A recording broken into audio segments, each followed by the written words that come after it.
নমস্কার বন্ধুরা, ভ্রমণের চ্যানেলে আপনাদের সবাইকে স্বাগত জানাই। আজ আমি বানাবো বাঁধাকপির সুস্বাদু রেসিপি। চলুন বন্ধুরা, তাড়াতাড়ি দেখে নিই।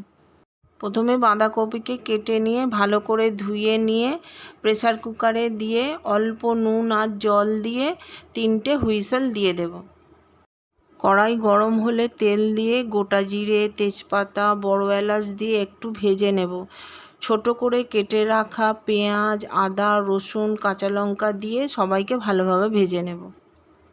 পেঁয়াজ ভাজা হয়ে গেলে টমেটো দিয়ে একটু নাড়াচাড়া করে স্বাদ মতো নুন দিয়ে দেব।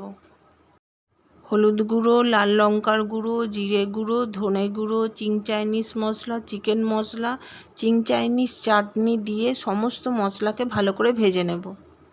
মশলা ভালো করে ভাজা হয়ে গেলে কুসুম গরম জল দিয়ে দেব।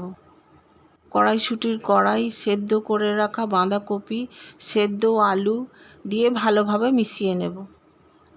পেস্ট করে রাখা পোস্ত দিয়ে একটু নাড়াচাড়া করে নেব। ধনেপাতা দিয়ে দেব। ঘন ঘন হয়ে গেলে গ্যাস বন্ধ করে দেব। এরপর একটা বোলে ঢেলে নেব।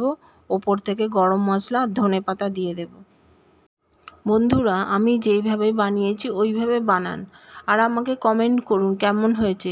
লাইক, শেয়ার, সাবস্ক্রাইব করতে ভুলবেন না। আবার দেখা হবে নতুন কোনো রেসিপির সাথে। ততক্ষণ ভালো থাকুন, সুস্থ থাকুন।